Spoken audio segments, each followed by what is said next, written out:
Ayanggaw! Ako po si Sharon. Ako po si Miss Pinky. At ako naman po si JJ. At welcome po sa Dear Esperanza YouTube channel.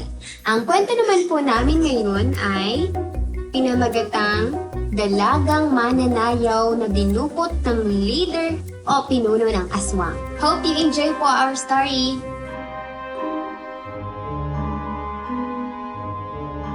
Magandang araw po, Miss Esperanza. Ako po ay isa sa mga masusugid na tagapakinig ng inyong programa. Nung ako'y nasa edad 24, maraming mga binata sa aming lugar ang naiinggit sa akin. Simple lang akong lalaki at hindi naman masyadong kagwapuhan. Ngunit naging nobya ko si Carmela, ang pinakamagandang babae sa San Rafael. Maliban sa kanyang maamong mukha at kabaitan, may angking galing rin siya sa pagsayaw. Dahil sa katangian ni Carmela, marami ang nabibighani sa kanya, pati ang mga hindi pangkaraniwang nilalang, mga nilalang na galing sa kadiliman. Hanggang sa ngayon, binabangungot pa rin ako ng nakaraan. Hindi ko makalimutan ang araw na nakita mismo ng mga mata ko ang mga halimaw na akala ko'y gawa-gawa lang. Itago niyo na lang po ako sa pangalang Miguel. At ito ang aking kwento.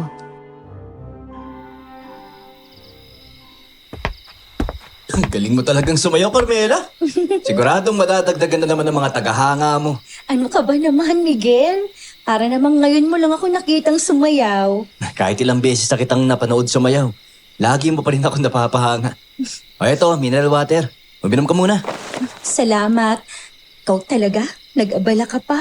Tinutupad ko lang yung pangako ko sa'yo. Pangako? Anong pangako? Nakalimutan mo na kagad. Eh di ba nung sinagot mo ko, sabi ko sa'yo, araw-araw kitang aalagaan tsaka iingatan. Oo, natatandaan ko na. At araw-araw mo rin namang tinutupad yung pangako mo sa akin. Eh kaso, baka naman isipin ng mga taga rito sa atin na masyado kang mahigpit sa akin dahil bantay sarado ka sa tuwing nagpa-practice kami ng sayaw. Hayaan mo na sila kung anong gusto nilang isipin. Eh kung ako nga lang ayokong inaabutan ka ng gabi sa pag-iensayo mo. Ano ka ba? 22 years old na ako. Hindi na ako minor para magkaroon pa ng curfew. Hindi naman sa hinihigpitan kita. Eh, nababahala lang ako sa nangyayari dito sa San Rafael kasi. Yung tungkol ba sa mga nawawalang bangkay dito sa atin? Oo. Eh 3 bangkay na ang nawawala ngayong buwan. Eh nakakapagtaka nga kasi lahat sila nawala sa kasagsagan ng lamay. Di ba may kwento nung nakaraan sa kabilang baryo na naabutan ng isa sa mga nakikilamay na kinakain ng malaking baboy yung bangkay na nasa loob ng kabaong? Hindi kaya may kinalaman yung baboy na yun? Ako ang nagkwento nun sa'yo. Di ba't yun ang kinuwento sa akin ni Luis nung nakaraan? Hindi rin natin matiyak kung totoo ba talaga yung kwento na yun kasi wala namang katawan na naiwan. Lasing yung nakikilamay nun kaya wala ring naniniwala sa kanya. At saka, bakit naman kakainin ng baboy ang tao? Hindi pa dapat ang tao ang kumakain sa baboy? Di ko na rin nga maintindihan kung ano nangyayari rito sa lugar natin. Ano kayang trip ng mga magnanakaw ng bangkay na yun? Baka yun binibenta nila yung mga lamang loob ng mga bangkay. Parang mga sindikato kumbaga. Huh? Eh hindi na nga nila mapapakinabangan yun dahil nga bangkay na. Eh basta kung ano man ang dahilan, kailangan pa rin nating mag-ingat. Lalo ka na. Eh ang init mo pa naman sa mga mata ng mga ibang tao dyan. Lalo na sa mga kalalakihan. Ano bang sinasabi mo dyan? Away maganda ka no. Magaling ka sumayaw. Mabait pa. Eh halos lahat ng binata rito sa atin. Nagugustuhan ka eh. Ay nako, umandar na naman yung pagiging seloso mo. Kahit na sino pa yan, ikaw at ikaw pa rin ang pipiliin ko. Nagtataka nga ako sa'yo ba't mo ako nagustuhan eh. Hindi naman ako gwapo. At hindi rin naman mayaman. Eh, binibiro na nga ako ng mga taga rito sa atin na baka ginayuma lang kita eh. Huwag mo nga laging dinadaw ng sarili mo. Hindi ikaw ang pinakagwapo, oo. Pero, ikaw ang pinakamabuting lalaking nakilala ko. Mabait ka, maalaga, at higit sa lahat, nire-respeto mo ko. Para sa akin, Yun ang pinakamahalaga. Uy, hello Carmela. Uy, Danilo, ikaw pala. Pinapanood kita kanina, magsumasayaw ka. Napakagaling mo talaga. Naku, nambola na naman ang SK chairman namin. Boy, hindi yung pambobola ah. Hindi kami nagkamali na ikaw ang pinili namin na mag-intermission number para sa darating na piyesta. May sigurado maaaliw yung mga taga San Rafael sa sayaw na inihanda mo para sa kanila. Salamat sa tiwala ha. Buti nga't inimbitahan ninyo ako eh. Masaya talaga ako sa tuwing ibinabahagi kong talento ko sa iba. Doon ko lang talaga na-express ang sarili ko. Yun naman talaga ang dapat gawin. Ang talento, dapat pinapahagi sa iba yan. Buti nga lang at suportado ka nitong si Miguel eh. Kung ibang nobyo yan baka hindi ka pinapayagan. Suportado naman ako ni Miguel sa lahat ng mga ginagawa ko. Kahit itong pagsasayaw ko. Ako Miguel ha, napakaswerte mo talaga rito kay Carmela. Uy, ingatan mo to ha. O siya, mauna na ako. Marami pa pinapagawa sa akin to sa opisina eh. Oh, hindi ka pa ba uuwi, Danilo? Gabi na. Baka mapahamak ka lang. Lalo pa at may kung anong misteryong nangyayari rito sa lugar natin. Sila nga dapat matakot sa akin. Huwag kayong maapektuhan doon. Sigurado mga adik lang na nantitrip ang mga may gawa niyan. Paano ka naman makakasigurado na mga adik lang yung mga yun? Meron na ba kayong ideya sa barangay kung sino may gawa nun? Sino ba normal na tao magdanakaw ng mga bangkay? Hindi ba't yung mga may tama lang ang pag-iisip? At isa pa, Miguel, hindi ko naman trabaho na hanapin kung sino may gawa niyan eh. Kay kapitan mo itanong kung interesado ka talaga. Baka naman masagot ka niya. Tatanong lang naman ako eh. At sinagot ko lang naman ang tanong mo. Mauna na kami ha, Danilo. Malalim na ang gabi eh. Baka nag-aalala si nanay. Paalam! Habang naglalakad kami ni Carmela palabas ng basketball court, ramdam ko na nakatingin pa rin sa amin si Danilo. Simula nang dumating siya sa San Rafael at naging SK chairman, hindi ko na talaga siya gusto. Maliban sa nahuhuli ko siyang laging tinititigan, si Carmela. May angking yabang rin si Danilo. At isa pa, kahit magaling siyang makipag-usap sa mga tao, hindi ko maalis ang pakiramdam na hindi ko siya dapat pagkatiwalaan. Kinabukasan, muli kong sinundo si Carmela sa basketball court. Ngunit meron akong napansin na kakaiba sa kanya. Tila namumutla siya at hinahapo. Carmela, ayos ka lang ba? Parang hindi maganda ang kalagayan mo ah. Ayos lang ako, Miguel. Baka wala lang ako sa kondisyon ngayon. Hindi kasi ako nakapag-warm up. Sigurado ka ba dyan ha? Bukas ka na lang kaya mag-practice. Magpahinga ka na muna. Naku, hindi pwede. Halos 1 linggo na lang at sasayaw na ako sa fiesta. Ayoko mapahiya. Ano pa bang kailangan mo kasing i-practice? Abay, ang galing-galing mo na. Kabisado mo na nga yung steps sa sayaw eh. Nakukulangan pa ako sa performance ko. Alam ko na mas kaya ko pa na pag-igihan. Hindi naman sa pinag-iigpitan kita sa pagsasayaw. Ayoko lang naman na magkasakit ka dahil sa pagod mo. Huwag kang mag-alala. Hindi naman ako magkakasakit. Sadyang napagod lang ako. Sana nga, Carmela. Nakapagtataka pa naman yung mga nangyayari dito sa San Rafael. Parang tinamaan tayo ng epidemya. Ang daming may sakit. Yung anak ni Aling Rose naman, ubo ng ubo. At ang taas naman ng lagnat. Yung sabi nga ni nanay ipa-check up na. Kaso, balak na lang ata ni Aling Rose na dalhin na lang sa albularyo. Dahil mas mura daw. Kahit nga rin ang mga kapitbahay namin nagkakasakit rin eh. Baka dahil lang sa panahon. Uso sigurong trangkaso ngayon. Pero hindi naman ganitong nangyari noong nakaraang taon eh. Simula nung naging SK chairman si Danilo. Parang binalas tong San Rafael. Uy, pinag-uusapan niyo ba akong dalawa? Danilo? Kanina ka pa ba dyan? Hindi namin narinig na papalapit ka eh. May sapusa ka ba ha? Masyado lang kayong abala sa isa't isa kaya hindi niyo ako napansin. Uy, nga pala Carmela. Dire-request sa mga taga rito sa atin na kung maaari daw 2 beses kang mag-intermission number sa piyesta. Ay, naku, mukhang imposible ang request na yan, Danilo. Halos 1 linggo na lang at magpifiesta na eh. Baka hindi na kayanin pa ni Carmela na maganda ng isa pang intermission number. Huh, para namang wala kang bilib sa nobyo mo. Siya ang pinakamagaling na mananayaw dito sa San Rafael. Tama ba ako, Carmela? Lubos ang paghanga ng mga taga rito sa talento mo eh. At inaasahan nila na mapapanood ka nila sa piyesta. Mukhang hindi ko kakayanin, Danilo. Wag mo naman kaming biguhin, Carmelo. Hindi nakakayanin ng katawan niya, ano ba? Baka kung ano pa mangyari sa kanya kapag pinilit mo pa siya sa gusto mo eh. Hindi naman ako namimilit, Miguel. Malaki lang talaga ang tiwala ko kay Carmela. O anong desisyon mo, Carmela? O sige, pumapayag na akong sumayaw ng 2 beses sa fiesta. Carmela naman. Baka naman mapano ka na yan eh. Tignan mo namumutla ka na nga, oh. Ano ka ba, Miguel? Hayaan mong magdesisyon si Carmela para sa sarili niya. Hindi naman siya papayag kung hindi niya kaya eh. Hindi bata ang nobya mo para pigilan pa ang mga desisyon niya. Nag-aalala lang ako sa kalagayan niya. Bilang nobyo niya, tungkulin ko na alagaan siya at protektahan, no? Hoy, alam mo ba na sa ginagawa mo parang maliit na bata si Carmela? Daig niya pa ang bata kung bakuran mo siya eh. Ano ba pakialam mo ha? Miguel, tama na yan. Ayoko na makipagtalo pa siya sa nobyo mo, Carmela.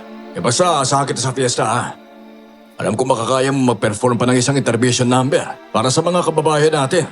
Huwag mo kong bibiguin ha. Oo, Danilo. Maghahanda ako ng isa pang sayaw. O siya, mauna na ako. Miguel naman, bakit naman kailangan mo magalit ng ganun kay Danilo? Carmela, hindi mo ba narinig yung mga sinabi niya sa akin, ha? Narinig ko, Miguel. Pero sana naman, hindi mo na siya pinatulan. Bakit pa pinagtatanggol mo yung lalaking yun, ha? Teka, umamin ka nga sa akin. Oh. May gusto ka ba sa kanya? Miguel naman! Panay ang lapit sa'yo ni Danilo eh. Pero hindi mo siya iniiwasan. At ngayon, siya pa yung pinili mong ipagtanggol kaysa sa akin, ha? May dapat ba akong ikabahala sa pagiging malapit nyo, ha? Parang kuya lang ang turing ko sa kanya. Huwag mo naman sanang lagyan ng mali siya ang pagiging malapit ko sa kanya, no? Hindi mo ba nahahalata? Kung titigan ka nga ni Danilo, parang isa siyang gutom na hayop na gusto kang sakmalin. Kung hindi lang yan SK chairman dito sa atin, pagdududahan ko talagang pagkatao niya eh. Hindi nga natin alam kung saan siya galing. Bigla na lang sumulpot dito sa San Rafael. Parang kabuti. May mga kamag-anak siya rito. Yan ang sabi niya. Pero sino ba yung mga sinasabi niyang mga kamag-anak niya rito sa atin, ha? Si Rico, yung SK kagawad natin, pinsan niya yun. Isa rin yung kahinahinala eh. Parang kabuti rin yun na sumulpot dito sa lugar natin. Baka nga may kinalaman pa yung magpinsan na yan sa pagkawala ng mga bangkay dito sa San Rafael. Ano bang sinasabi mo? Ano namang gagawin nila sa bangkay? Sige nga, nakita mo ba ang bahay na tinitirahan nila? Galing sila sa mayamang pamilya. Kaya ba interesado ka kay Danilo, ha? Dahil mayaman siya? Tigilan mo na nga yan! Sinabi ko na sa'yo! Kuya lang ang turing ko sa kanya. At tama naman siya. Binabakuran mo ko na para akong isang bata. Hindi ganun, iniingatan lang kita. Iniingatan mo para hindi makuha ng iba. Dahil lagi mong iniisip na hindi ka karapat-dapat sa akin at natatakot kang baka ma-realize ko yon. In short, wala kang tiwala sa akin. Ano ba, Carmela naman? Siguro, mas makakabuti kung bigyan muna natin ng space ang isa't isa, Miguel. Huwag ka muna magpakita sa akin. Uuwi na ako mag-isa. Lumipas ang mga araw at patuloy akong iniiwasan ni Carmela. Imbis na kulitin pa siya, pinili ko na lang na respetuhin ang desisyon niya.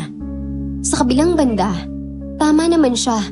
Binabantayan ko siya dahil takot akong mawala siya sa akin. Pakiramdam ko, hindi ako karapat-dapat sa kanya. Kaya naman natatakot ako na baka isang araw mapagtanto niya yon at sumama siya sa iba. Pinili ko na lamang magkulong sa bahay at gawing abala ang sarili ko sa pagtulong kay nanay. Sino yan? Miguel, si Luis to. Yung pinakagwapo mong kaibigan. Mokong ka. Hoy, long time no see. Ba't ka naligaw rito? Ipatambay muna ako rito, pre. Bad trip sa bahay. Nag-aaway na naman kayo ng lolo mo, no? Ano pa nga ba? Ikaw naman kasi. Ang tanda-tanda na ng lolo mo, pinapatulan mo pa talaga. Naririndi na kasi ako sa mga haka-haka niya tungkol sa mga aswang. Ano pa ba nga asahan mo? Ba siyempre, kilalang albularyo ang lolo mo. Ikaw nga di ba ang susunod na magiging albularyo dito sa San Rafael, di ba? Loko, hindi no. Ayoko maging katulad ni Lolo. Paano yan? Ikaw lang ang nag-iisang apo niya. Basta. Ipasa niya sa ibang pagiging albularyo niya. Hindi ako interesado doon. Hindi ka pa talaga naniniwala sa mga kinukwento ng lolo mo sa'yo? Nung bata pa ako, oo. Pero ngayon matanda na ako, syempre hindi na. Nasa modernong panahon na tayo, no? Wala na yung mga aswang-aswang na yan. Sa bagay. Kahit ako rin naman eh. Hindi na rin naniniwala sa ganyan. Maliban lang siguro kung makakita talaga ako. Baka makumbinsi ako na totoo nga sila. Nung panahon meron naman talaga mga aswang pre. Kahit ka nung bata ako nararamdaman ko rin na may kakaiba sa paligid. Yun naman pala eh. Baka tadhana mo na talaga maging albularyo pare. Ikaw talaga. Lahat ginagawa mong biro. Pero siyempre dati yun. Ngayon na konti na lang ang mga kagubatan at bundok. Saan pa magtatago yung mga aswang na yan ha? Pwede wala na. Yan ang sinabi ko kay Lolo. Kaso, pinagpipilitan niya na meron pa rin mga aswang Konting kaluskus lang sa bubong, aswang na agad. Konting ihip lang ng hangin, gawa rin daw ng aswang sa paligid. Kahit nga yung pagkawala ng mga bangkay aswang daw ang may gawa nun. Aswang? Anong aswang naman na magnanakaw ng bangkay? Hindi ba't buhay lang ang kinakain ng mga aswang? Kaya nga kinakatakutan sila eh. Ang kwento sa akin ni Lolo Paeng, may isang uri daw ng aswang na kumakain ng mga bangkay. Ano ang tawag ulit dun? Balbal? Ang tawag doon, kabalbalan. Puros kabalbalan yung sinasabi mo pare. Ayun! Balbalan! Balbalan yung tawag sa kanila. Balbalan? Ngayon ko lang narinig yun ah. Alam ko mga manananggal, kapre, tsaka yung kalahating tao at kalahating kabayo. Ano ba yun? Tikbalang ang tawag doon. Maraming klase ng aswang pare at hindi lang yan. Ano ba kasi yung balbal na yun ha? Ang kwento sa akin ni Lolo, kumakain daw sila ng mga bangkay. Basta mahilig sila sa mga nabubulok na tao. Kaso hindi sila masyadong kilala dahil konti lang ang nakakakita sa kanila Masyado silang mailap. Paano mailap? Minsan, nagaan yung hayop sila o yung tao. Kaya nga sabi sa akin ni Lolo dati na kapag may lamay raw, dapat hindi iniiwang mag-isa ang mga patay. Baka kunin raw ng balbalan minsan pinapalitan pa nila ng puno ng saging yung bangkay para hindi magkagulo yung mga tao. Puno ng saging. Kailangan namang hindi mapansin ng mga nasa lamay na puno ng saging na pala'y nasa loob ng kabaong. Sabi kasi ni Lolo parang nilalagyan ng mahika ng mga balbalan. Sa mga mata ng mga nasa lamay, tao pa. Pero yun pala, puno na ng saging. Yung mga may anting-anting lang na tulad ni Lolo, ang nakakakita kung tunay na bang kayong nasa loob ng kabaong o puno na pala ng saging. Hiramin mo kaya sa lolo mo yung anting-anting niya nang masubukan natin. Yan nga yung pinagawayan namin Sabi niya na may mga balbalan daw dito sa atin. Maliban pa sa mga nawawalang bangkay, may mga iilang lamay raw siyang napuntahan kung saan puno ng saging yung nasa loob ng kabaong. Ang plano niya sabihin kay Kapitan, pinigilan ko siya. Dahil ayoko namang isipin ng mga taga rito sa atin na nasisiraan siya ng bait. Yun talaga ang iisipin nila sa lolo mo, no? Bangkay, na puno pala ng saging. Imposible naman yun. Gusto niya pa nga mangyari Ukayin yung mga libingan dito sa San Rafael para patunayan na tama ang sinasabi niya. Malabo naman yan. Walang taga San Rafael ang papayag na hukayin ng libingan na mahal nila sa buhay, no? Sigurado magdudulot yan ng gulo. Yun na nga yung pinapaliwanag ko sa kanya. Kaso ang tigas talaga ng ulo Pero nakakapagtaka rin naman talaga ang pagkawala ng mga bangkay dito sa atin, no? Dito na tayo lumaki sa San Rafael pero ngayon lang nangyari ang ganito. Hindi kaya may kinalaman dito sina Danilo? Sinong Danilo? Yung SK chairman natin? Oo, pre. Ano namang gagawin niya sa mga bangkay na yun, pare? Mukha namang hindi sila kolektor ng mga naaagnas na mami, ha? Malay pa natin kung sindikato sila ng pinsan niyang si Rico. Mukhang hindi naman, pare. Hindi naman sila bubutuhin ng mga taga rito sa atin kung hindi magandang reputasyon nila. Wala naman yan sa reputasyon, pare. Depende yan kung paano sila mambola ng tao. Sa bagay. Bakit ba parang ang init ang dugo mo kay Danilo? May alitan ba kayo? Yung buwisit kasi yun eh. Dahil sa kanya nag-away kami ni Carmela. Ba, kaya naman pala baka umandar na naman yung pagiging seryoso mo, ha? Hindi naman talaga mapagkakaila, pare. Na may gusto siya kay Carmela. Sa mga titig niya pa lang sa nobya ko parang may balak ng masama eh. Naku pare, yan ang sinasabi ko sa'yo. Naging nobya mo yung pinakamagandang babae sa San Rafael. Asahan mo na. na may iba pa talaga magkakagusto sa kanya. Ano ba gagawin ko para magkabati kami? Puntahan mo rin ngayon sa basketball court at suyuin mo. Sa lakas ng tama sa'yo ni Carmela, siguradong hindi ka matitiis noon. Tulad ng naging payo sa akin ni Luis, tumungo ako sa basketball court upang suyuin si Carmela.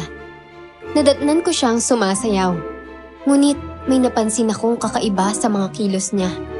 Tila wala siyang lakas at putlang-putla ang kanyang mukha. Agad ko siyang nilapitan pagkatapos niyang mag-ensayo. Uy, Carmela, Miguel, anong ginagawa mo rito? hindi na kita kayang tiisin, Carmela eh. Kung ano mang sinabi at nagawa ko, sana, patawarin mo naman ako. Nadala lang ako ng emosyon ko. Pero teka, ayos ka lang ba? Parang may sakit ka eh. Wala to, Miguel. Siguro dala lang ng pagod ko sa pag-iensayo. At yung tungkol sa nangyari, kalimutan na lang natin yun. Gusto rin sana kitang makausap. Mabuti na lang at naisip mo na puntahan ako. Pasensya ka na talaga, Carmela ha. Sa takot ko mawala ka sa akin eh. Hindi ko na malayan na masyado na pala kitang pinaghihigpitan. Hayaan na lang natin yun. Ayos ka lang ba? Gusto mo, bilang kita ng tubig? Hindi. Huwag na, Miguel. Ayos lang. Carmela! Carmela, ano nangyayari? Tulong! Tulungan niyo kami! Si Carmela, nawala siya ng malay! Uy, teka, ano nangyari, Miguel? Ano nangyari kay Carmela? Walang iya ka. Ikaw ang may kasalanan kayo lumala ang kalagayan ni Carmela eh! Pinilit mo sa mag-perform dyan sa piyesta na yan! Ano ba, hindi ba kakatulong ang init ang ulo mo, Miguel? Dalhin na natin siya sa ospital. Baka kung ano pa mangyari sa kanya. Oras na may nangyari sa kanya, sisiguraduhin ko may paglalagyan ka. Agad naming naisugod si Carmela sa pinakamalapit na ospital. Halos hindi ako mapalagay noong mga panahong yon. Hindi ko alam ang maaari kong magawa kay Danilo sa oras na mapahamak si Carmela. Dumating rin agad ang nanay ni Carmela na si Aling Nena at kinausap siya ng doktor patungkol sa kalagayan ng aking nobya. Aling Nena, kamusta raw po si Carmela? Ano po sabi ng doktor? Baka na-overfatigue lang daw siya, kaya nawala ng malay. Tinignan ng lab results niya at normal naman ang lahat. May mali na po ba siya, Aling Nena? Sa ngayon, wala pa rin eh. Pero binigyan na siya ng mga gamot ng doktor. Kung bumuti naman ang kondisyon niya, pwede na siyang makauwi bukas. Naku, sana po eh. Bubuti na po talaga ang kalagayan niya. Kung alam ko lang na magkakaganito, sana hindi ko nalang pinayagan pang sumayaw si Carmela sa fiesta. Huwag niyo naman pong sisihin ang sarili ninyo, Aling Nena. Yung mahalaga naman po eh, walang masamang nangyari sa kanya. Paggising ni Carmela, akala ko'y bubuti na ang pakiramdam niya dahil sa mga gamot na ibinigay ng doktor. Ngunit tila mas lumala pa ang kondisyon niya. Mas lalong naging putla ang kulay ng kanyang balat at tila nangingitim na ang kanyang mga labi. Carmela, ano nang nararamdaman mo? Miguel, nangihina ang buong katawan ko. Parang hindi ko kakayanin sumayaw sa fiesta. Huwag mo nang alalahanin pa ang fiesta. Kaya na nilang gawa ng paraan yun. Basta sa ngayon magpagaling ka muna ha. Sobrang nag-aalala kami sa'yo eh. Tama ka, Miguel. Masyado kong inabos ang katawan ko sa pag-iensayo. Paglabas mo rito, magpahinga ka na muna ha. Bawiin mo yung lakas mo. Bumili nga pala ako ng prutas. Kainin mo to para bumalik yung sigla mo. Maraming salamat sa pag-aalaga mo. Maswerte ako na lagi kang nariyan para sa akin. Miguel, pwede ba tayo mag-usap? Sige po, Aling Lena. May iwan muna kita, Carmela ha. Sige, matutulog lang muna ako. Ano po yan, Aling Lena? Mukhang matatagalan pa rito si Carmela. Nakausap ko ang mga doktor niya. Hindi raw nila matukoy kung anong sakit ng anak ko eh.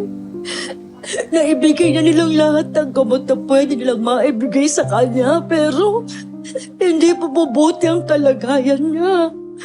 Sa katunayan nga, parang palala pa siya ng palala. Ano ba yan? Ba't ba kasi nagkakaganito si Carmela eh?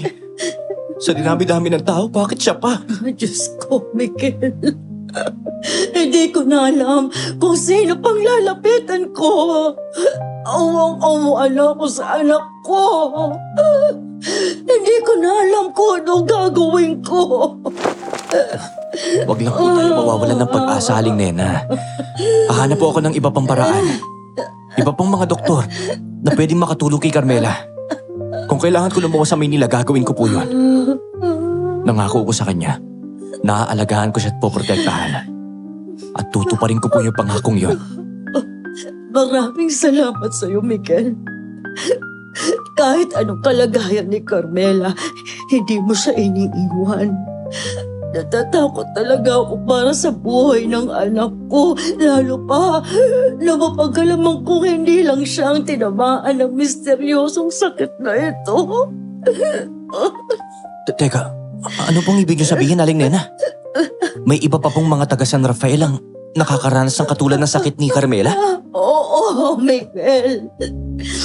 Masyado tayong naging abala sa pagbabantay at pag-aalaga kay Carmela sa ospital. Kaya halos hindi na tayo nakakabalita pa rito sa San Rafael. Pero kakukwento lang sa akin ni Alma na halos 5 tao nang namatay dito sa San Rafael. At hindi rin nagawang matukoy ang mga sakit. Natatakot ako para kay Carmela, Miguel.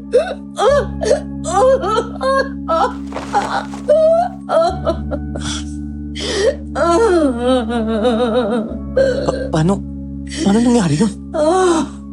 Baka may kumakalat na epidemya rito sa San Rafael, Aling Nena. Hindi ko rin alam, Miguel. Hindi ko rin alam. At hindi lang yan. Mas dumarami pa raw ang mga nawawalang bangkay sa atin. Hindi ko na malaman kung anong kamalasan itong sumapit sa bayan natin. Kung ano mang misteryo ang bumabalot rito sa San Rafael. Sana matapos na po yun. Lumipas ang ilang linggo at napagdesisyonan ng mga doktor na pauwiin muna si Carmela dahil na rin sa mga gamot niya. Malaki ang nagastos ni Aling Nena. Kahit na tumanggi si Aling Nena, ibinigay ko ang lahat ng naipon ko para makatulong sa kanya. Ngunit sa kasamaang palad, hindi pa rin ito sapat para mabayaran ang lahat ng gastusin ni Carmela. Lalo't pabalik-balik pa kami sa ospital. Miguel, pwede ba kitang mapakiusapang tumungo sa opisina ng SK Chairman? Meron daw ibibigay na malaking halagang opisina nila para kay Carmela. Ay, naku, magandang balita po yun, Aling Nena. Sige po, pupuntahan ko po ngayon sa barangay. Buti na nga lang at nagkusang loob si Danilo na tumulong. Sa laki ng ginagastos ko sa gamutan ni Carmela. Hindi ko na alam kung kanino pa ako lalapit eh. Pasensya ka na ha. May mga kailangan pa kasi akong gawin dito sa bahay. Kaya hindi ako makakadaan ngayon sa barangay. Huwag niyo na pong isipin yun. Ito lang din ang matutulong ko po sa ngayon. Salamat, Miguel. Mabuti na lang at ikaw ang naging nobyo ni Carmela. Kahit ganitong kalagayan niya, hindi mo siya iniwan. Mapalad kami ng anak ko dahil nandito ka para tulungan ang pamilya namin. Lalo na sa gitna ng ganitong krisis. Basta kahit ano pong mangyari, nandito lang po ako para kay Carmela. Hindi ko po siya iiwan. Sa kabila ng mga nangyayari, nagbabakasakali pa rin ako na bubuti ang kalagayan niya. Kung kailangan kong ibenta ang lahat ng meron ako para gumaling lang ang kaisa-isa kong anak, gagawin ko. Mabuti po ang Diyos. Siguradong pakikinggan niya po ang mga dasal natin para kay Carmela. Kahit po ang mga taga rito sa San Rafael, nag-aalala na sa kalagayan niya. May iilan po sa kanila na baka mag-abot din ng tulong. Magandang balita yan. Nakakahiya mga aminin pero kailangan ko talaga ng tulong sa mga ganitong panahon. Basta nandito lang po ako para alalayan kayo, Aling Nena. Gagawin ko po ang lahat na makakaya ko para kay Carmela. Alis na po ako para maabutan ko pa si Danilo sa opisina niya. Mag-iingat ka. Kahit masama pa rin ang loob ko kay Danilo, pinili kong isantabi ang sama ng loob na nararamdaman ko sa kanya, alang-alang sa paggaling ni Carmela. Nakita ko kung paanong nahihirapan si Aling Nena sa paghanap ng pera. Kaya naman, kahit ang maliit na halaga ay lubos na makakatulong upang mapagaan ang sitwasyon nilang mag-ina. Kung kailangan kong lunukin ang pride ko, gagawin ko para sa babaeng pinakamamahal ko. Pagdating ko sa barangay, bukas ang opisina ni Danilo. Naroon si Rico at tila nagbubulungan sila. Halos hindi ko rin maunawaan kung ano ang pinag-uusapan nila.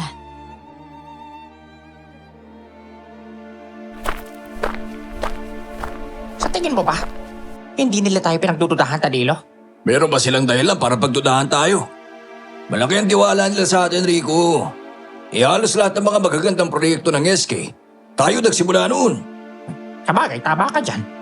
Bilang mga leader, wala silang mapipintas sa'yo. At bilang leader namin, naku, malaki ang pasasalamat namin sa'yo. Masaya ang lupon sa mga nangyayari, Danilo. Ngayon lang napatin ang gutom nila ng ganito. Nagbunga rin ang matagal nating paghihintay. Magtutuloy-tuloy pa to. At hindi na tayo magugutom pa, Rico. Tuloy ba yung plan natin mamayang gabi? Oo naman. Oras na, Rico. Hindi ko na kaya pa maghintay. Nananabik na ako sa kanya. Di ba? Mas delikado kung kukunin natin siya na may buhay pa siya. Ayaw mo bang hintayin na maging malamig na bangkay na lang siya? Masyado na siya mahina para manlaban pa. Teka, Danilo. Naamoy mo ba yun? Amoy tao ah. Amoy tao rito. Teka, sino na riyan? Magpakita ka! Pasensya na sa istorbo. Pinapunta lang ako dito ni Aling Nena para kunin yung tulong ninyo kay Carmela. Teka, kanina ka pa ba dyan? Kakarating ko lang. Nga pala, kamusta si Carmela? Mabuti na ba ang kalagayan niya? Ganun pa rin eh. Walang pagbabago. Mamaya siguro bibisitahin ko siya. Sana naman mabuti ng kalagayan niya. Pero bang sanhin ang pagkasakit niya ayon sa doktor? Tulad ng ibang mga nagkakasakit dito sa atin, hindi rin nalaman ng mga doktor kung ano ang tumamang sakit kay Carmela eh. Wala ba kayong ginagawang hakbang bilang SK para masolusyonan tong problema natin rito sa bahay ng San Rafael? Ginagawa naman namin ang lahat na makakaya namin, Miguel. Masyado lang nakatuon ang atensyon namin sa kakatapos lang na fiesta. Mas mahalaga pa ba yan sa buhay ng mga taga San Rafael at sa buhay ni Carmela? Sa tutuusin eh, wala namang dapat ipagdiwang eh. Nagkakandeleche-leche na tayo rito sa San Rafael. Ay, uminawag ka nga, Miguel. Ginagawa lang namin ang tungkulin namin bilang SK. Kasama na roon ang pag-aasikaso ng fiesta ng San Rafael. Hindi lang naman namin kasalanan kung nagkakasakit si Carmela, no? Sigurado ka ba dyan, Rico? Wala nga ba talaga kayong kasalanan kung bakit nagkasakit si Carmela, ha? Uy, ano mo gusto mong ipahiwatig, Miguel, ha? Ako pa rin bang sinisisi mo sa nangyari kay Carmela? Ginusto ko ba na magkasakit siya? Kung hindi mo siya pinilit na sumayaw sa fiesta, hindi sana siya tinamaan ng sakit, Danilo? Yan ang koneksyon ng sakit niya sa pag-iensayo, Miguel. Nag-iisip ka ba na maayos? Teka, tama na Miguel. Kunin mo na ito sobre. Nasa 20 milyan. Sana sapat na yan para matustusan ang pagpapagamot kay Carmela. Walang may gusto lang nangyari sa kanya, ha? Malaki ang pasasalamat namin sa kanya. Dahil hindi niya kami tinatanggihan sa tuwing iniimbitahan namin siyang sumayaw at mag-intermission number sa programa rito sa barangay.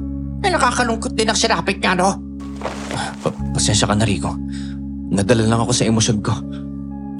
Masakit kasi sa akin na nakikita si Carmela na araw-araw nawawalan ng sigla at lakas.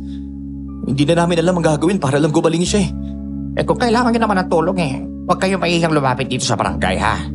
Lagi naman bukas ang pinto namin sa mga nakakailangan ng tulong Maraming salamat, Rico, ha. Naalis na rin ako. Habang naglalakad ako papalayo, nanindig ang aking mga balahibo. Tila may mga matang nagmamasid sa akin. Napatingin ako sa likod ko at nakita ko si Danilo sa pintuan ng opisina ng SK. Nanlilisik ang mga mata niya at tila naging pula ang mga ito. Lumakad ako ng mas mabilis dahil parang gusto niya akong patayin. Hindi rin mawala sa isip ko ang pag-uusap nila ni Rico. Kahit naisipin ko nang isipin, hindi ko maunawaan ang ibig nilang sabihin tungkol sa lupon na napapatid ang gutom. Pagkalipas ng gabi, isang bagay ang hindi namin inaasahan na mangyayari. Tumungo si Aling Nena sa bahay namin. Balisang-balisa at hindi alam kung ano ang kanyang gagawin. Miguel! Nandito ba si Carmela? Wala po siya rito, Aling Nena. Teka, hindi po ba nandun lang siya sa bahay ninyo nung umalis ako? Yun na nga! Bumili lang ako ng suka at sibuyas sa tindahan. Pagbalik ko, wala na siya. Nagbabaka sakali ako na baka pumunta siya rito sa'yo eh. Sa kalagayan po ni Carmela, hindi niya po kakayaning lumakad mag-isa pupunta rito, Aling Nena. Nangihina po ng gusto ang katawan niya, di ba? Yun na nga rin ang iniisip ko. Pero saan naman kaya siya pupunta? Bakit bigla na lang siyang nawala? Wala po ba siya sa loob ng bahay po ninyo? Wala. Hinalugog ko ng bahay namin pero wala talaga siya eh. Ay, Diyos ko. Ano kaya nangyari kay Carmela? Teka, humingi tayo ng tulong sa mga kabarangay natin. Baka matulungan tayo ng mga tanod na hanapin siya. Tara na, Miguel. Magmadali ka. Humingi tayo ng tulong. Nagdali-dali kaming tumungo ni Aling Nena sa barangay hall upang humingi ng tulong. Sa unang pagkakataon, nakaramdam ako ng matinding takot na baka may masamang mangyari kay Carmela. Dumating kami sa barangay hall na humahangos. Agad kaming sinalubong ni Danilo na abala sa pagtatrabaho. Teka, Aling Nena. Ano ba nangyari? Parang natataranta po kayo dyan Danilo! Tulungan mo kami! Si Carmela! Nawawala siya! Nawawala? Uy, paano nangyari yun? Di ba may sakit siya? Ayun na nga! Bumili lang ako ng suka at sibuyas sa tindahan. Pag uwi ko, wala na siya sa higaan niya. Baka naman po may pinuntahan lang siya, Aling Nena. Yun nga din ang nasa isip ko. Kaya naman pinuntahan ko kaagad si Miguel dahil siya lang naman ang pwedeng puntahan ni Carmela. Pero wala rin siya roon. Teka, may mga tanod ba na pwedeng tumulong sa amin para maganap kay Carmela? Sasabihin ko sila. Dito lang kayo. Aling Nena, wala ka po ba talagang napansin kakaiba? Baka naman po may tao ka na sa lubong nung pauwi kayo. Baka may kinalaman yun sa biglang pagkawalan ni Carmela. Hindi, wala Miguel. Pero may nakasalubong akong malaking itim na baboy nung paalis ako ng bahay. Hindi ko na lamang pinansin dahil baka sa kapitbahay yun pero yun ang unang pagkakataong nakakita ako ng ganong kalaking baboy. Isa pa, walang mga mata niya kaya kinilabutan talaga ako. Tingin mo ba, may kinalaman ng baboy na yun sa pagkawala ni Carmela? Baka naman po nagkataon lang po yun, Aling Nena. Pero sa pagkakaalam ko, wala rito sa atin sa San Rafael ang mga may alagang itim na baboy. Hindi kaya aswang yun, Miguel? At baka kung ano yung ginawa niya kay Carmela? Nandito na yung mga tanod, Aling Nena. Sisimulan na nilang paghanap kay Carmela. Danilo, tingin ko, kinuha si Carmela ng aswang. Aswang? Bakit mo naman nasabi yan, Aling Nena? May nakita po ba kayong aswang? May nakita kasi akong itim na baboy nung paalis ako ng bahay. Di ba't sabi nila, nagaan yung hayop ang mga aswang? Nauunawaan ko po yung sitwasyon ninyo, Aling Nena. Pero hindi po totoo ang mga ganyang nilalang. Mga kathang isip lang po yung mga yan.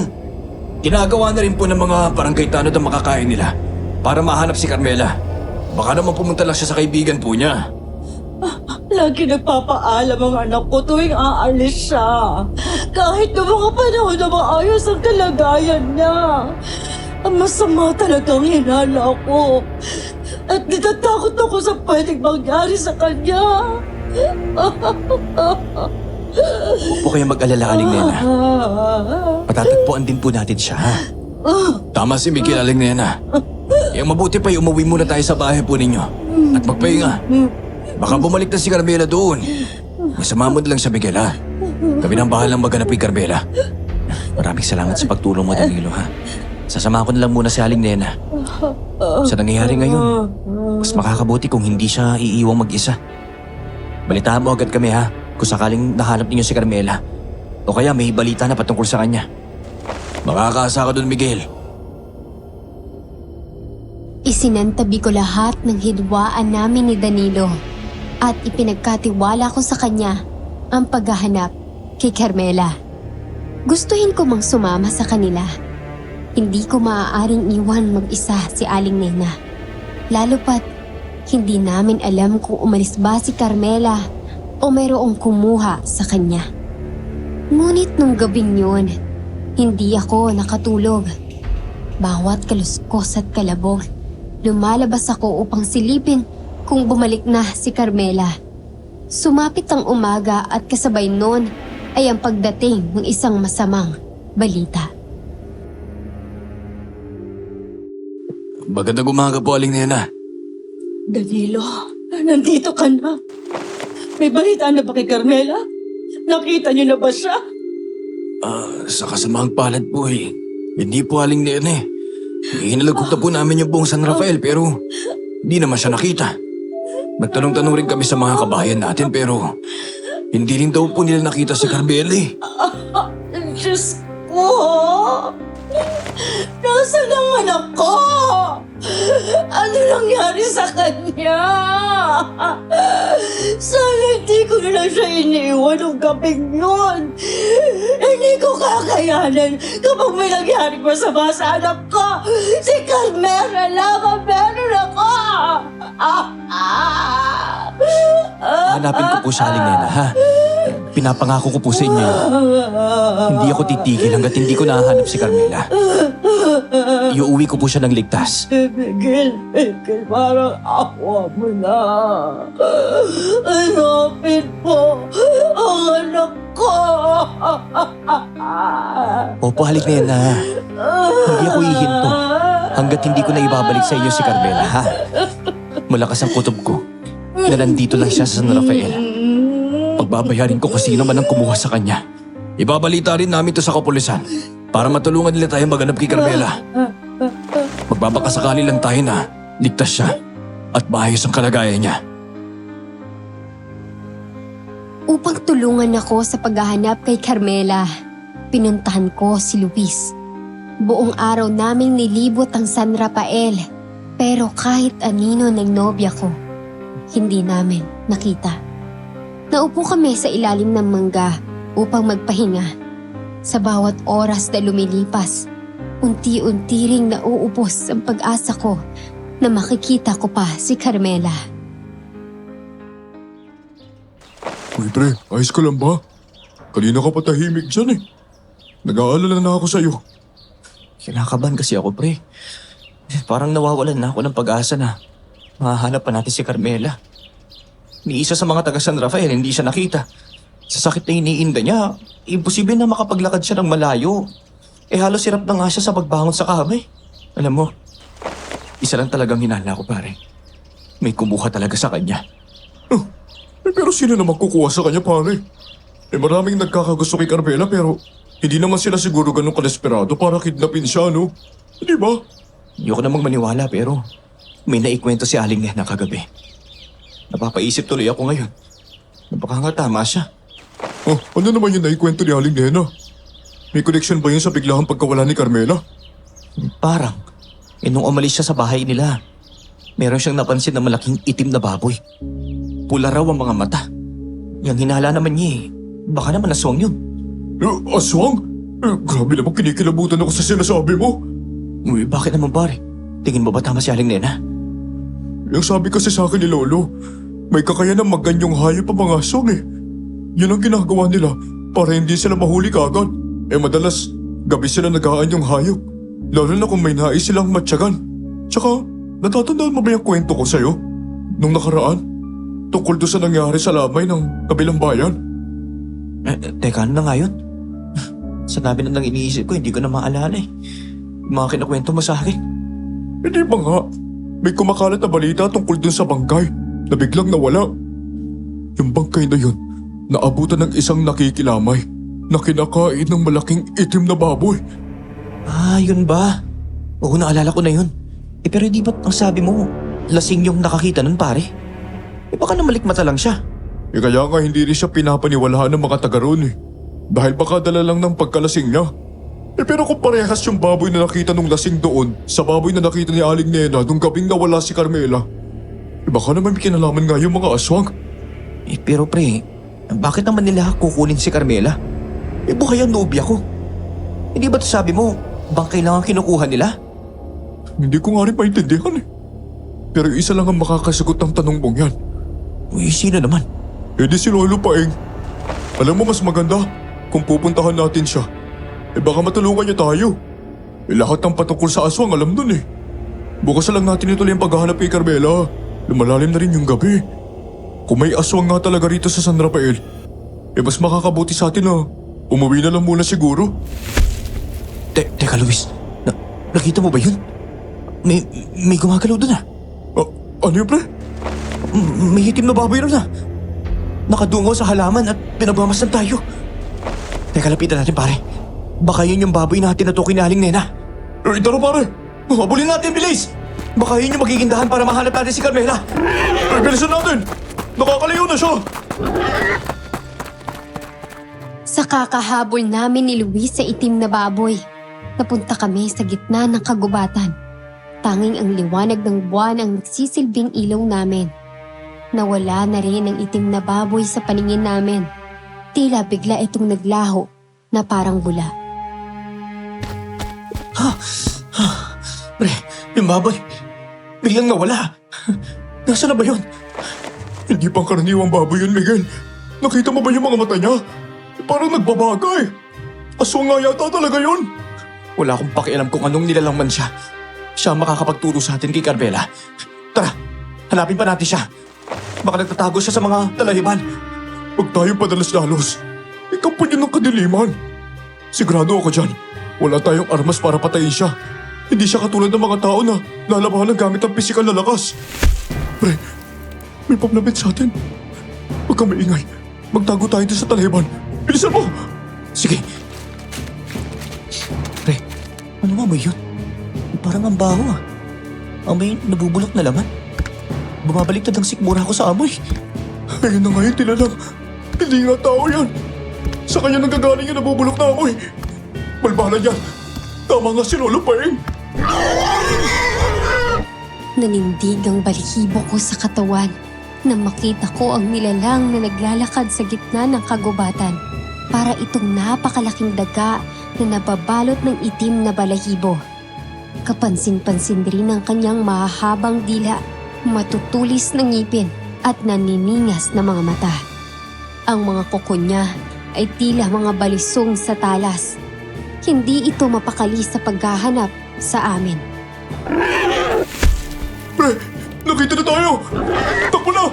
Bilisan mo, pre! Bilis! Susugod na siya sa atin! Luis, pumangod ka! Papalapit na siya sa'yo! Huli ka! Kakainin na kita! Aray ko! Tumakbo ka na, Miguel! Hindi kita iiwan, pre! May nakita akong matalas na kahoy at itinara ko ito sa kaliwang dibdib ng balbalan. Sumigaw ito ng malakas dahil sa sakit mabilis na tumakbo papalayo sa aming dalawa. Habang inaalalayan ko sa pagtayo si Luis, napansin ko na may malaking sugat sa kanyang likod. Pre, ang daming dugo sa likod mo! Ano nangyari dito? Tinamaan ako ng mga matatalas sa kuko niya, Miguel. Kung hindi mo siya natusok ng kahoy, siguradong patay na ako ngayon. Tara, dadali kita sa ospital. Huwag! Hindi naman tumalalim. Dali mo na lang ako kay Lolo Paeng. Kailangan natin magmadali, Miguel. Baka magtawag pa ng kasamang balbalan na yun. Siguradong hindi siya nag-iisa. Okay, sige pre, tara na! Dali-dali kong dinala si Luis kay Lolo Paeng. Sa kabila ng sugat niya sa likod, halos patakbo kaming lumakad sa gitna ng kadiliman. Wala mang salita na lumabas sa aming bibig. Ramdam namin ang panganib at ang takot. Nakahinga lang ako ng maluwag nang makita ko ang kubo ni Lolo Paeng. Lolo Paeng, pakibuksan po ang pinto! Si Miguel po ito! Miguel, bakit parang natataranta ka? Luis! Ano nangyari sa'yo, Apo? Lo, mahirap ang paniwalaan to pero sinugod po kami ng balbalan. Sabi na nga ba't nandito sa San Rafael ang mga halimo na yan? Pumasok na kayo rito sa loob at baka masundan nila kayo. Ligtas tayo rito. Ihiga mo rito si Luis sa kama. Kukunin ko lang ang mga halamang gamot ko. Sige po, Lolo Pahing. Pre, kaya mo pa ba? Oo, pre. Malayo sa bituka to. Ay, ikaw talaga, Apo. Ganyan ang kalagayan mo pero nagagawa mo pa rin magbiro. Medyo malaki to sugat mo. Napuruhan ka ng balbalan. Lolo, dahan-dahan pong pagpapahid ng gamot ha. Ang apdi po eh. Ay, gising mo lang to, Apo. Kailangan malapatan agad ito ng gamot para mas mapabilis ang paggaling ng sugat. Lolo, hindi po ba natin siya dadalhin sa ospital? Hindi na kailangan. Sapat na ang gamot na to para gumaling siya. O, ayan. Tapos na. Matulog ka na para makapagpahinga ka na, Apo. Opo, Lolo. Alis na po ako, Lolo Pahing. Malalim na rin po ang gabi. Baka mag-alala na po si Lanay. Mas mabuti kung dito ka na lang magpalipas ang gabi. Hindi na ligtas kung uuwi ka pa. Lalo pat nakita mo ang tunay na anyo ng balbalan. Siguradong gagawa yun ng paraan upang patahimikin ka. Salamat po, Lolo Pahing. May gusto rin po sana akong itanong sa inyo tungkol sa kanila. Tungkol ba to sa pagkawala ng nobya mo si Carmela? Opo eh. Yung baboy po na nakita ni Aling Nena. Mukhang yun din po yung baboy na nasagupa namin ni Luis. Sigurado pong balbalan ang kumuha kay Carmela. Pero ang tanong po bakit? Bakit nakukunin si Carmela eh? Buhay pa ang nobya ko. Hindi ba't bangkay lang po ang kinukuha nila? Hindi lang bangkay ang kinukuha nila, Miguel.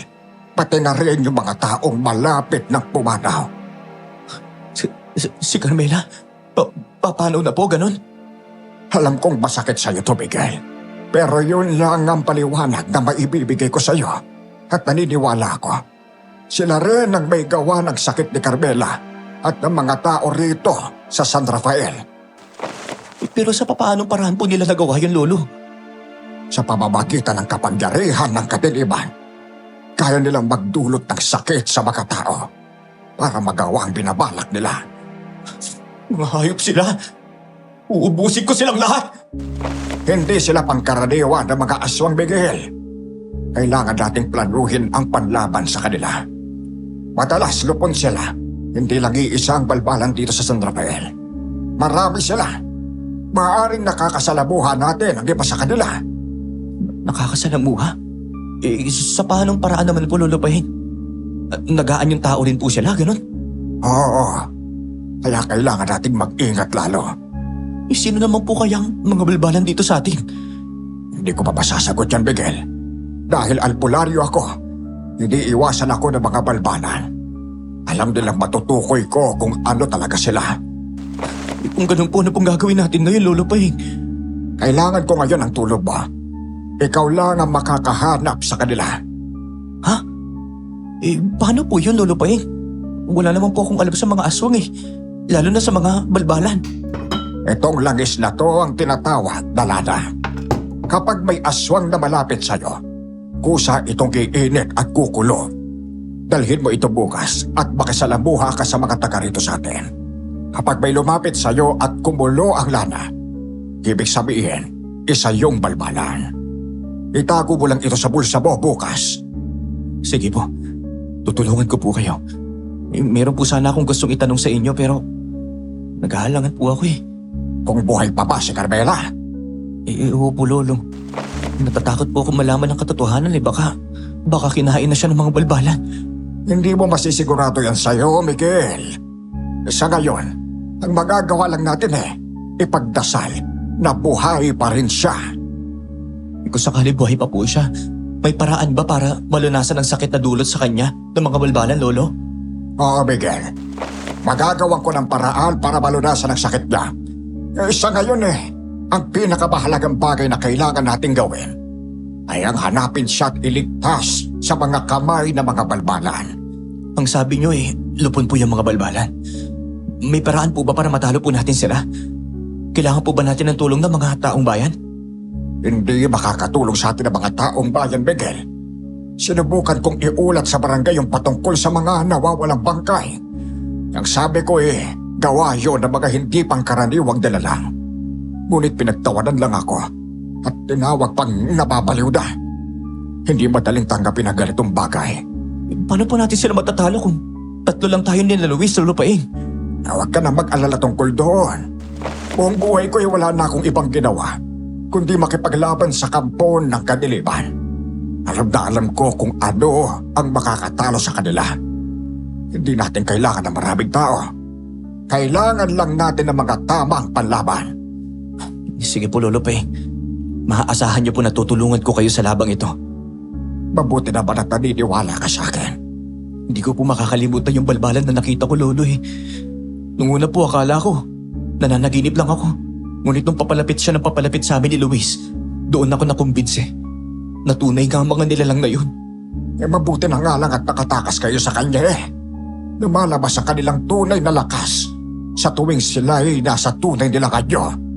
Nagawa ko po siyang sugatan sa dibdib kaya naman nakatakas kami. Nasugatan mo siya? Opo, Lolo. Natarak ko ng matulis na kahoy ang dibdib niya.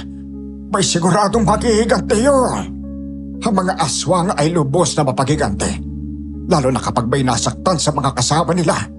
Kinakailangan mas mag-ingat ka lalo. Lolo Peng, parang may tao po sa labas ah. Teka, naririto sila. Nagmamatsyag sila sa atin. Teka, ano pong gagawin natin? Huwag kang mag-alala.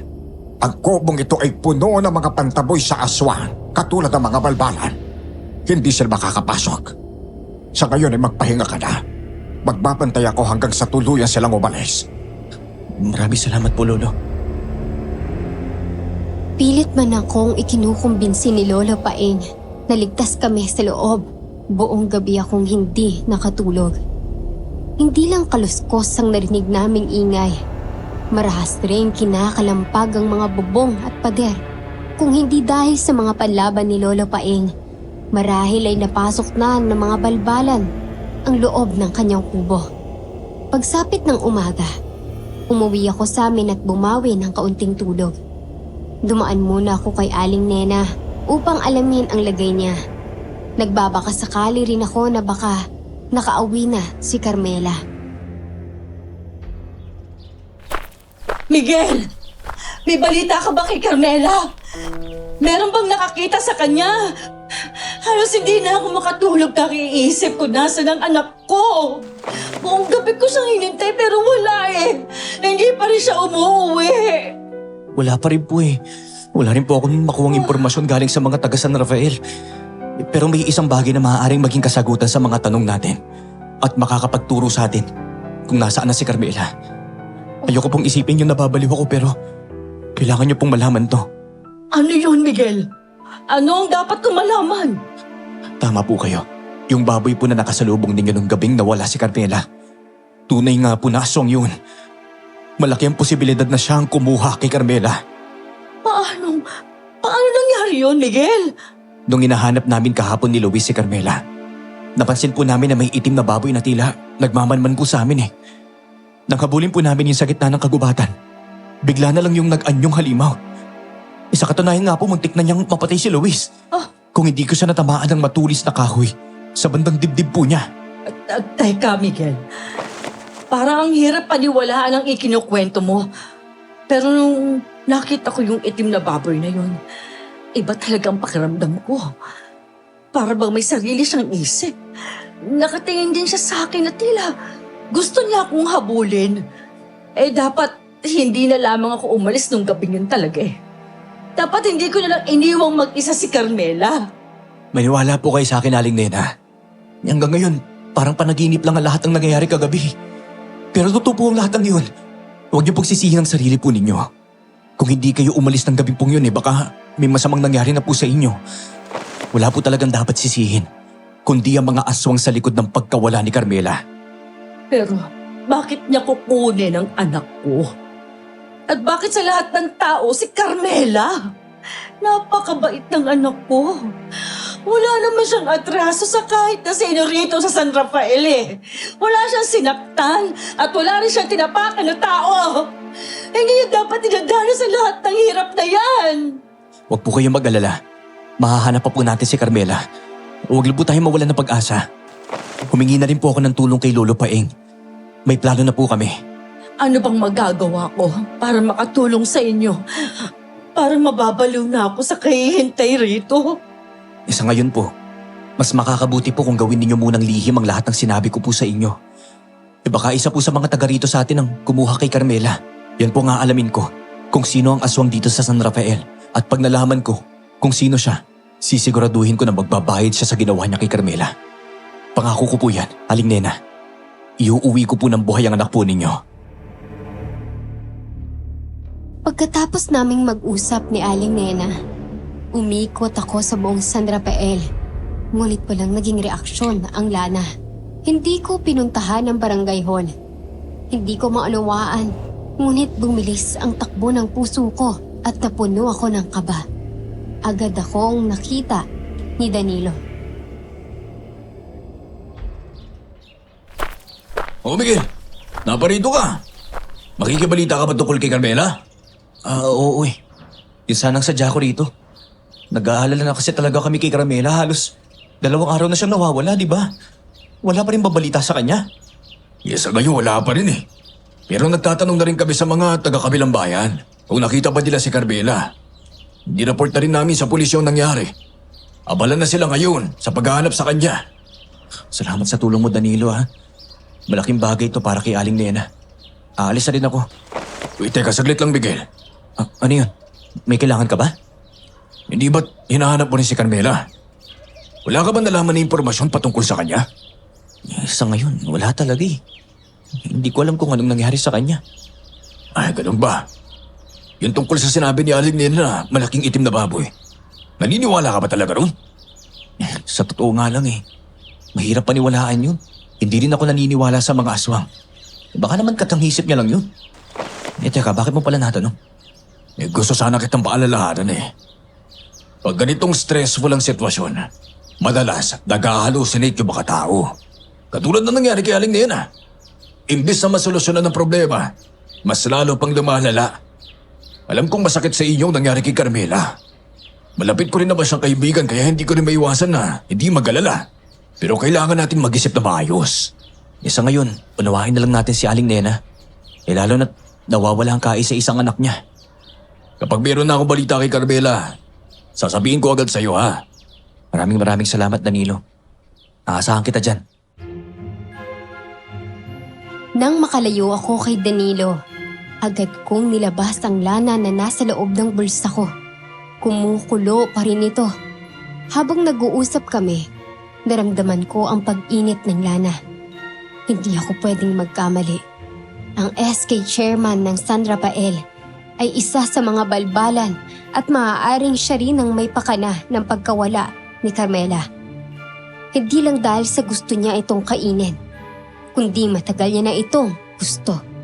Halos patakbo akong tumungo kay Lolo Paeng para sabihin ang nalaman ko. Lolo Paeng, si Miguel po ito. Nalaman ko na po kung sinong balbalan sa lugar natin. Miguel, pumasok ka dali. Maraming salamat po. Si Luis po, kamusta na po siya? Ito, nagpapahinga pa rin siya.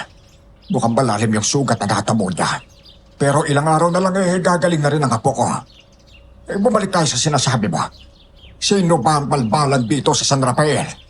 Si Danilo po, yung SK chairman. Habang nakikipag-usap ako sa kanya kanina, bigla na lang uminit at kumuloy yung lana na nasa bulsa ko eh. Tama kang hinala ko na hindi mapagkakatiwalaan yung taong yun. Misa naman hindi rin kami nag-usap at nagkaharap ng SK chairman na yan.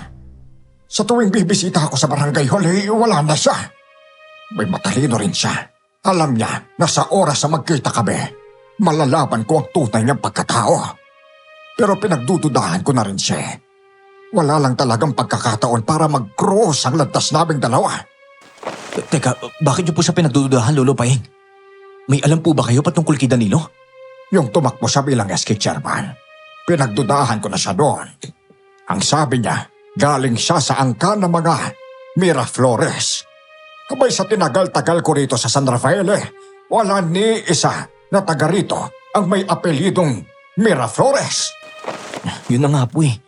Hindi na rin nagtaka mga tao kaya dahil malakas ang dating niya at magaling siyang mambola. Yun, pinalabas siya rin na mayaman ng pamilya nila Ay, alam mo naman ang mga taga San Rafael. Mabilis, masilaw ang mga taga rito. Sayaban at karisma. Pero sa dinami-dami ng bayan, bakit San Rafael? Anong meron dito sa atin at tayong sinasalakay ng mga balbalan? Hindi ko rin alam eh. Siguro dahil madaling paniwalaan ng mga tao rito sa atin. Si Danilo ba ang umatake sa inyo kagabi, ni Luis?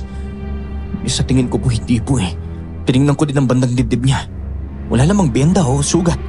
Ibang balbalan yatang sumugod sa amin kagabi. Siguro napag-utusan lang yun na magmanman sa inyo. Baka naman si Danilo pa ang pinuno nila. Pinuno po? Oo, may mga uri ng mga aswang na pinipiling mag-isa at meron naman mga aswang na nagsasama-sama. Ang mga balbalan ay laging grupo kung sumugod dahil higit silang malakas kung sila ay nagsasama-sama. Ang pinakamalakas sa kanila ang pinipili nilang maging pinuno. Ito ang nagdidesisyon kung anong bayan ang susugurin at paano sila magtatagumpay sa mga plano nila. Teka Lolo Paeng, ngayon ko lang natandaan. Nung pinuntahan ko si Danilo para kunin ang perang ibinibigay nila kay Carmela, narinig kong nag-uusap sila ni Rico. Nabanggit nila na nagbunga ng paghihintay nila.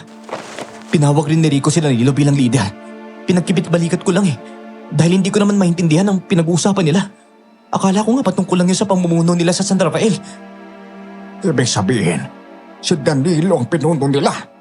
Siya rin ang nagpadakip kay Carmela. Pero ano naman ang motibo niya? Matagal ko na po napapansin na panay ang tingin at sulyap niya kay Carmela. Hindi ko nga alam kung bakit gusto niya po itong maging nobya o gusto niyang patayin si Carmela eh. Abay, imposible na magkagusto ang isang aswang sa tao. Ang tingin nila sa atin ay parang mga hayop. Pagkain lang tayo sa kanila. Ang aswang na katulad ni Danilo ay walang kakayahang magmahal dahil nababalot ng kadiliman ang puso niya. Ang gusto lang nila ay ang kumain, pumatay at manira. Ibig sabihin, gustong-gusto niya po talagang kainin si Carmela? Oh, ganon siguro ang pagnanasa niya na makain si Carmela dahil maganda ito. Masayahin at may mabuting puso. Parang isang liwanag na gusto niyang patayin. Imposible po ba na mailigtas natin si Carmela, Lolo Paeng? Paano po kung pinatayin na niya si Carmela at kinain? Mas gugustuhin niyang kumain ng nabubulok na bangkay Miguel.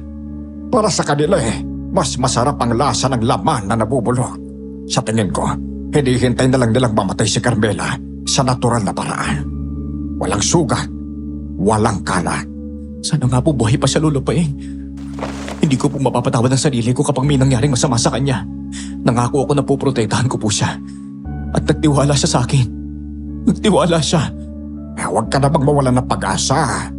Sasagipin natin siya, Miguel. Ihanda mo lang ang sarili mo. Susugod tayo sa teritoryo ng mga balbalan. Uubusin natin ang mga salot na yan. Sasama po ako, Lolo. Pre, gising ka na. Mas makakabuti kung magpahinga ka na lang muna dito. Kami na lang ang bahala ni Lolo Paeng, ha? Ano ka ba, pre? Maliit na galas lang to, no?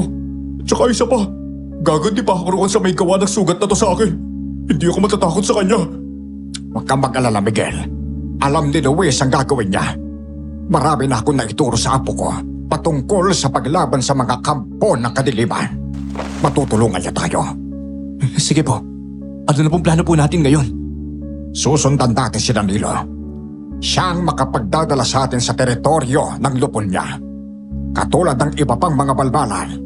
Sigurado akong nagtatago sila sa isa sa mga kuweba rito sa San Rafael. Naku, pwede po yun. Paglabas siya ng trabaho, pwede natin siyang sundan. Malakas ang pang-amoy nila, Miguel. Kailangan makapag-isip tayo ng iba pang paraan para matungtun natin ang teritoryo nila. Baka kailangan na natin ng pain, Lolo Paeng. Anong naiisip mo po? Medyo delikado po ito pero ito lang po yung tingin kong paraan eh. Kumprontahin ni Miguel si Danilo. Siguradong lalabas ang kanyang tunay na anyo at dadakpin niya rin si Miguel. Dahil sa nalalaman nito, pagkakataon na rin natin yun para sundan natin si Lalo. Hindi niya mahahalata ang amoy natin dahil may daladala rin siyang tao. Ano namang kasiguraduhan natin na dadakpin niya lang si Miguel? May paano kung papatayin niya to? Ayun na nga. Umisip na lang tayo ng ibang paraan. Maganda pong plano ni Luis, Lolo Paeng. Susubukan ko pong magmakaawa kay Danilo na makita si Carmela. Kahit sa huling sandali lang ng buhay ko. May papakinggan ka kaya niya? Hindi ko po masisigurado pero handa akong sumugal. Masagip lang si Carmela. Napagkasunduan namin ni na Lolo Paeng na gawin ng plano at wag nang magsayang pa ng oras. Kinagabihan, pinuntahan ko si Danilo. Madilim ang barangay hall. Nag-iisa lamang siya at tila may binabasang papeles. Nanatili namang nakatago si Luis at Lolo Paeng habang naghihintay ng tamang pagkakataon. Mabilis ang kabog ng dibdib ko pero inipon ko lahat ng lakas ng loob na meron ako para maisagawa ang plano namin. O Miguel, napadaan ka. Abay gabi na. Kung tungkol to kay Carmela, wala pa rin kaming balita sa kanya. Umuwi ka na lang muna at magpahinga. Baka bukas may magandang balita na. Hindi. Hindi yun ang sinadya ko dito, Danilo. O yun o pala. Anong may paglilingkod ko ba sa'yo? Alam ko na ang tunay mong pagkatao. Ano bang sinasabi mo dyan, Miguel? Natulad ka na rin ba kay Aling Nena? Hindi ba't pinaalalahanan na kita tungkol sa dulot ng labis sa pag-iisip? Isa kang halimaw, Danilo. Isa kang balbalan. Sinabi na nga ba eh. Alam mo na ang katotohanan tungkol sa akin. Kailangan na kitang patahimikin bago pa malaman ng ibang tungkol sa lihim kong pagkatao. Unti-unting nagbago ang anyo ni Danilo. Tinubuan siya ng itim na balahibo. Humaba ang kanyang tenga at naging pula ang mga mata. Lumamas din ang kanyang matutulis na mga ngipin at mga kuko. Habang pinagmamasdan ng pagbabagong anyo niya, halos hindi rin ako makahinga sa nakita ko. Nanigas ang katawan ko at hindi ako makagalaw. Bigla niya akong hinampas ng pagkalakas at tumalsik ako sa sahig. Sasakmalin niya na sana ako nang naalala ko si Carmela. Danilo, hayaan mo muna ako makita si Carmela. Alam kong papatayin mo ako pero bigyan mo ako ng pagkakataon na masilayan siya kahit sa huling pagkakataon lang. Nahihibang ka na ba? Bakit ko namang pagbibigyan ang hiling mo? Nakita mo kung paano ko binahal si Carmela. Nakikiusap ako, Danilo. Hayaan mo akong mamatay sa tabi niya. Kung pagkatapos nun, lasag-lasagin mo na ang katawan ko sa harap niya, wala akong pakialam. Nakikiusap ako sa iyo. Sige, Miguel. Pagbibigyan kita sa gusto mo. Pagkatapos mong makita si Carmela, ipapakain kita kay Rico bilang ganti sa ginawa mo sa kanya. Si Rico? Siya yung balbala na sumugod sa amin ni Luis. Siya nga! Inutusan ko siyang manmanang ka. Pero sa kasamaang palad, nakita mo siya at tinangka mo pang hulihin. Pero sigurado kong matutuwa yun kapag nakita ka niya. Gusto ko rin marinig ang paghigibo ng pagmamakaawa habang kinakain ka niya ng buhay. Marahas akong inilagay ni Danilo sa balikat niya at binuhat. Sa lakas ng taglay niya, nagmistulan akong parang bata.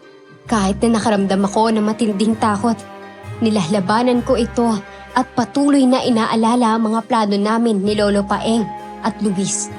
Nakita ko rin ang dalawa na sumusunod sa amin ni Danilo. Nakarating kami sa malayong bahagi ng kagubatan. Mayroong malaking kuweba na tinatago ng malalaking puno. Pumasok kami roon at sinalubong kami ng lupol ng mga balbalan. Agad kong nakita si Carmela. Nakahimlay siya, payat at nanghihina. Pero sa kabila nito, pinipilit niyang bumangon. Miguel! Miguel, tulungan mo ako! Miguel! Kakainin nila ako! Carmela, anong ginawa nila sa'yo? Sinaktan ka ba nila? Wala kaming ginawa sa kanya. Hinihintay lang namin siyang mamatay para kainin. Masarap kainin ang laman na walang ganos at walang sugat. Bakit ba? Bakit si Carmela? Anong ginawa niya sa'yo, Danilo, ha? Naging mabuti siya sa'yo. Nagtiwala siya sa'yo, itinuring ka niya parang kuya. Matagal na akong nananabik na matikban ang nabubulok na laman ni Carmela. Sa tuwing nakikita ko siya, lalo akong natatakam. may kakaiba siyang amoy na kaakit-akit sa aming mga aswang. At dahil sa pagiging mananayaw, hindi puros taba ang laman niya. Gabi-gabi kong naiisip ang lasa ni Carmela at konting panahon na lang, matitikman ko na siya! Ako na lang kasi, Danilo! Baka wala mo na si Carmela! Mahawa ka sa kanya! Ako na lang ang kainin ninyo! Eh bakit ko kailangan mabili kung pwede namang parehas ko kayong kainin? Sasakbalin na ako ni Danilo nang biglang lumiyab ang buong kuweba. Katulad ng napagplanuhan, susulugin ni na Lolo Paeng at Luis ang kuweba. Habang kinukuha ko ang atensyon ni Danilo, naging abala sa pagbuhos ng gas sa buong kuweba. Takot ang mga balbalan sa apoy. Ito ang pinakamabilis na paraan upang puksain sila. Nang kumalat ang apoy, napuno ang kuweba ng sigaw ng mga nasusunog na balbalan. Luis! Si Carmela, kunin mo! Ilayo mo siya dito sa lugar na to! Umalis na kayo! Bilisan niyo! Pre, paano ka? Masusunog na ang kuweba! Baka hindi ka na makalis dito at masunog ka kasama ang mga limaw na to! Hindi yung papayagang mamisala pa sila. Papatayin ko ang pinuno nila. Walang iya ka, Miguel! Kilala mo lahat ng to! Luluray-lurayin ka, hayop ka! Sisiguraduhin kong mararamdaman mo ang bawat sakit at apde habang pinupunit ang matatalas kong ngipin ang laban mo! Hindi ko papayagang magagawa mo sa akin yan, Danilo! Tatapusin kita at sisiguraduhin kong hindi ka na makakapaminsala pa! Inilabas ko sa bulsa ko ang balisong na ibinigay sa akin ni Lolo Paeng. Binasbasan niya ito ng banal na tubig upang magkaroon ito ng epekto sa mga aswang. Agad naman akong sinugod ni Danilo. Sa bilis niya, nagawa niya akong ipako sa sahig gamit ang kanyang lakas. Sinubukan ko siyang sipain, ngunit hindi ito sapat upang maalis ang mahigpit na pagkakahawak niya sa aking mga kamay. Nilapit niya ang kanyang bibig. Ramdam ko sa aking leeg ang mainit niyang paghinga. Akala ko'y huli na ang lahat, ngunit narinig ko ang boses ni Lolo Paeng. Sa ngalan ng liwanag, layuan mo, taong yan!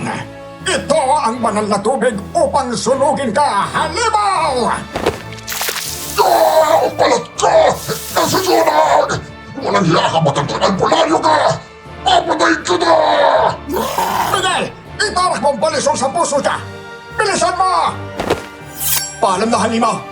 Hanggang dito ka na lang!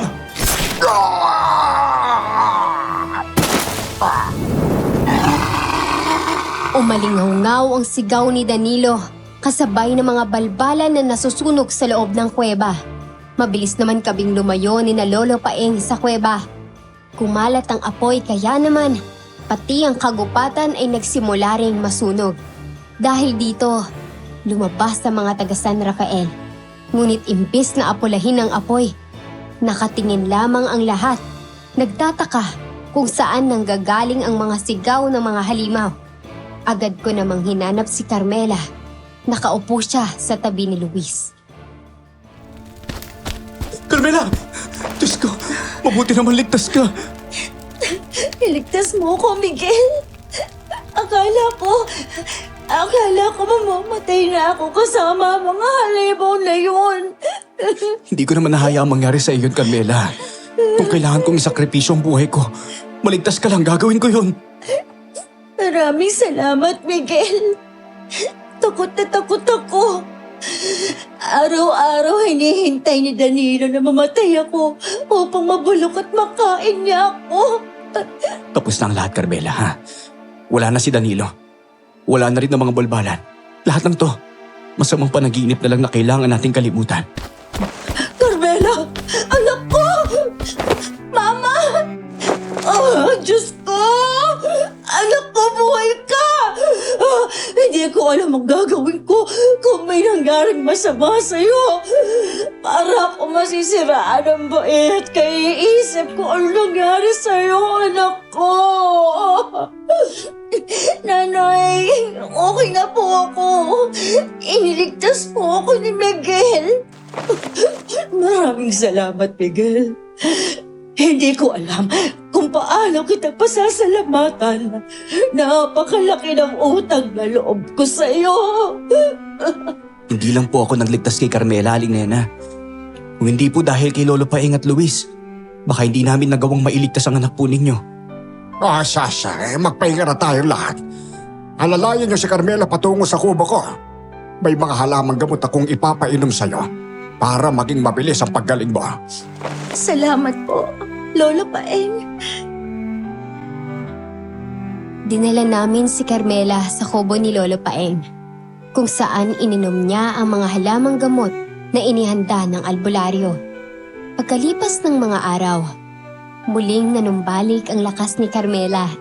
Natigil na rin ang pagkawala ng bangkay sa aming bayan at natigil ang epidemya na kumakalat sa aming lugar. Habang naglalakad kami ni na Carmela at Luis, napadaan kami sa nasunog na kagubatan kung saan nagtago ang mga balbalan. Tama lang ba na inilihim natin sa mga taga San Rafael ang patungkol sa mga balbalan? Oo. Alam mo naman ang mga taga rito sa atin, di ba? Hindi agad sila naniniwala hanggat hindi nila nakikita. Maraming ang nagtataka sa biglaang pagkawala ni Danilo at Rico. Ang kumakalat na balita, sangkot ang dalawa sa mga illegal na aktibidad, kaya bigla na lang naglaho. Pero hindi alam ng mga kababayan natin na mga kampo ng kadiliman ng dalawang yun. Mabuti na nga lang at tatapos ang problema natin sa mga balbalan na yun eh. Pero pre, pati na kaya talaga silang lahat? Paano naman kung meron pang natira sa kanila? Natanong ko rin yan kay Lolo pre. Posible raw na may nakatakas sa kanila pero matagal bago sila sumugod ulit. Hindi sila lumalabas ng paisa-isa. Kailangan nilang maghanap ng kasama para maging malakas sila. Dahil napatay mo si Danilo, mahihirapan silang makahanap ng bagong pinuno. Pero kung ganun pre, kailangan pala natin maging handa. Baka naman isang araw, meron na namang dahilan na magkunwaring tao. Yung pala, aswang lang sila. Iyon na nga sana yung paalala ni Lolo pare. Hindi tayo dapat maging kampante. Laging nandyan ang kampo ng kadiliman. Nagtatago lang sa ibang anyo. Kaya dapat alam natin ang gagawin natin kapag nasalubong natin sila. Tama ka pre. Teka, ano pa ng plano mo? Ayaw mo pa rin bang manahin ang pagiging albularyo ni Lolo Paeng? Pagkatapos ang nangyari sa atin, marami rin naman ako ng pagtanto. Matanda na si Lolo. Kailangan may magpatuloy sa mga ginagawa niya. Paano kung may bago na namang aswang na dumayo rito sa atin? Sinong lalaban sa kanila kung wala si Lolo? Oo nga. Makinig ka sa lolo mo ha at aralin mo lahat ng mga alam niya. Huwag mong isipin ang sasabihin ng iba. Yang mahalaga naman dun, nakakatulong ka sa mga taga rito sa atin. Oo nga eh. Magiging magaling akong albularyo dito sa San Rafael. Kayong dalawa, ano bang plano ninyo? Buntis pala tong si Carmela nung nadakip siya ng mga balbalan, ano? Kaya siguro grabe ang pananabik sa kanya ni Danilo. Dahil may bata sa sinapupunan niya. Yun ang atin ang hula namin eh. Namanhikan na kami ni nanay. Pumayag naman si Aling Nena na ikasal kami. Pero ang pakiusap niya lang eh, doon muna kami ni Carmela sa kanya. Ayaw niya rin mag-isa lang doon sa bahay niya eh. Pagkatapos ng mga nangyari sa atin, nakakatakot na rin talagang mag-isa, no? Titigil ka na ba sa pagsayaw, Carmela? Mahal kong pagsasayaw, Luis. Kahit na magkaanak na kami ni Miguel, hindi ko ititigil ang pagsasayaw. Sa katunayan, kinukuha nga ako ni Cap na choreographer at trainer ng mga kabataan dito sa atin. Pero sabi ko, pagkatapos ko na lang manganak. Bali itong si Miguel ang mag-aalaga ng anak ninyo. Nakas naman, magiging house husband ka na pala niyan eh. Si Aling Nena ang mag-aalaga pre. Siyempre maghahanap buhay ako para sa amin no. Magsisimula na nga ako sa talyer ni Mang Juan eh. Kailangan namin makaipon ni Carmela para sa panganganak niya. Gayon din sa magiging kinabukasan na magiging anak namin. Sa ngayon, masaya kaming namumuhay ni Carmela sa San Rafael, kasama ng aming unika iha na si Juanita.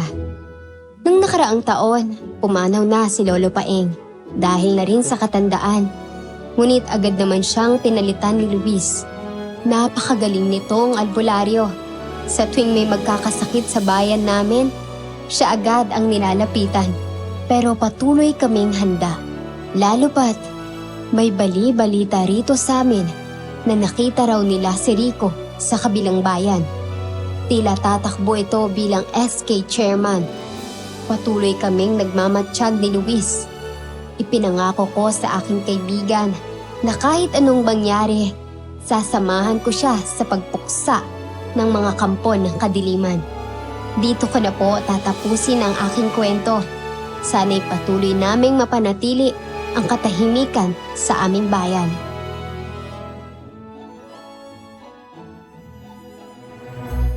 Grabe si Danilo, no?